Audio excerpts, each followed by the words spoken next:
Well, let's leave this case of perfect price discrimination and go on to look at the two other types of price discrimination.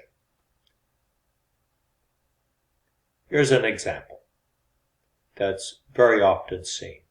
I found this example by just Googling the phrase 1 for $3, 2 for $5, and I just waited to see what came up.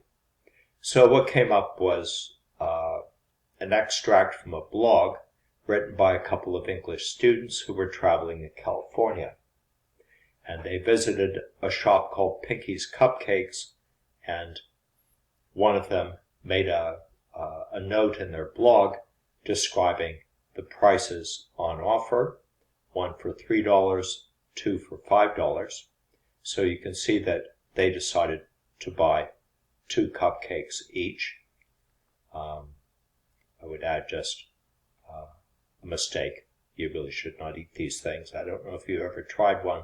They're very unhealthy and extremely sweet. I would just add, I noted here in red, that there's an additional price offer here that after 8 visits to the store you get a free cupcake. So this is another form of price discrimination. It's discriminating among the customers because customers who come frequently are going to enjoy a slightly lower price, where these tourists who are just passing by will not be able to take advantage of that. So let's see why it would make sense to offer this kind of deal. This is a case where the seller does not know the buyer's willingness to pay. So you give the buyer a choice, and the buyers are going to make choices depending on their tastes or their preferences and their willingness and ability to pay. So I'm just going to give a simple numerical example. Suppose that one of the English students in our example had this willingness to pay for these disgusting cupcakes. Suppose that the willingness to pay for the first one was $4, $2.75 for the second one, and only $1.50 for the third one. And you're offered these choices, 1 for $3, 2 for $5. What do you choose if these values represent your willingness to pay? If you wanted, you could just stop the video at this point and just think about how you do this. The basic principle is you want to maximize the consumer surplus that you're left with at the end of the day. So do you buy 1 cupcake or do you buy 2 cupcakes if this describes your preferences?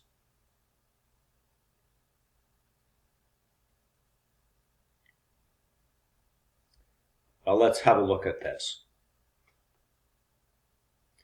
Let's just do the calculations. If you buy 1 cupcake for $3 and you were willing to pay up to $4 for it, then you get $1 of consumer surplus. If you buy 2 cupcakes and you pay $5 for it, your maximum willingness to pay was $6.75, the $4 plus the $2.75. It cost you $5, that would leave you with $1.75 in total surplus. So if you're given this choice, you're going to buy 2, because in that way you get the most surplus. As an exercise, you could just ask yourself, is there a further combination that we could add on here to say, or 3 for X dollars? And would X dollars have to be in order to get this person to buy the third cupcake? Obviously, you don't want to sell a cupcake for anything less than its marginal cost, but it would be nice to be able to sell anything above marginal cost, as we've seen before in the case of perfect price discrimination.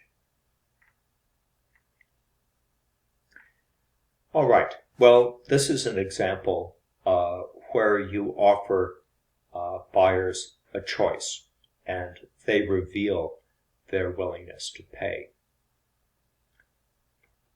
Here's another example.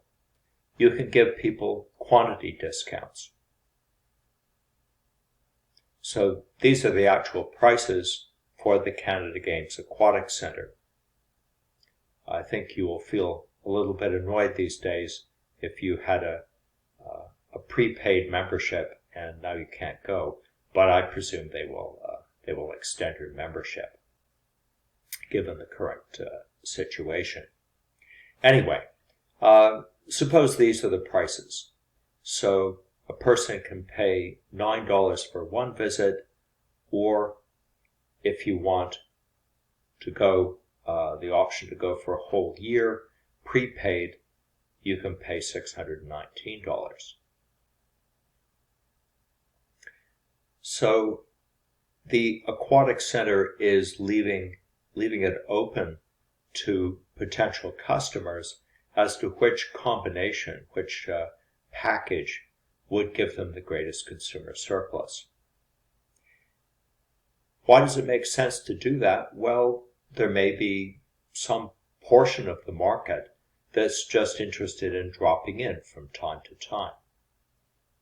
Maybe it's a tourist who's just in a hotel uptown for a few days and would like to go to the Aquatic Center. But you could have people who are very dedicated swimmers or whatever, and they know that they want to go regularly for a whole year. So you offer a whole range of options and, in effect, let the market sort itself out. Let people reveal their willingness to pay. Well, at the same time that you do that, you could also carry out another kind of price discrimination, and indeed the Aquatic Center does that too. So you can discriminate on the basis of observable characteristics, like how old people are, excuse me, whether they're students, and of course they have to prove that, and you could offer special kind of quantity discounts for groups of people like a family.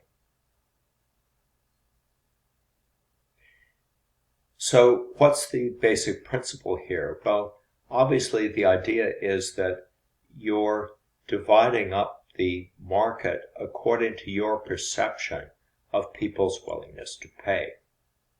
It would seem reasonable to think that students might have less income than adults, say a 24-year-old adult who's probably working is going to have more money to spend than a 24-year-old student who's got other expenses and doesn't have as much time to work.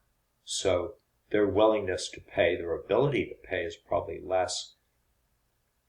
You can charge them a lower price. If we just think for a moment about marginal costs in this situation, they're probably pretty low. So any revenues that you can get above marginal costs will be adding to your profits. Well, we can illustrate this situation just in a simple diagram.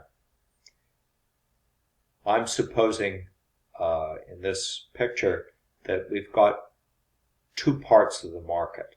A group that we can identify that probably has a higher willingness to pay, like adults of working age, and a group that has lower willingness or ability to pay, maybe teenagers or students, for example. So we can suppose that we've got systematically different demand curves. We've got perhaps pretty low marginal cost, might even be close to zero, but maybe not quite. And the marginal cost for each of these types of customers is essentially the same. So we're offering them the same product. The difference in marginal cost is there's no difference. And so with this group that's got a higher willingness to pay, we'll just charge them a higher price.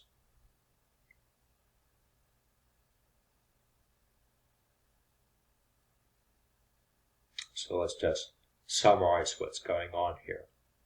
We're leaving each group with some consumer surplus, but what we're doing by discriminating among these different groups of customers is we're adding to our profits. So you can easily imagine, for example, if we fail to do that, if we just, say, charged everybody $9, then this group would be completely excluded from the market. But by lowering the price, charging $6, we can get them to come to the aquatic center and add to its net revenues.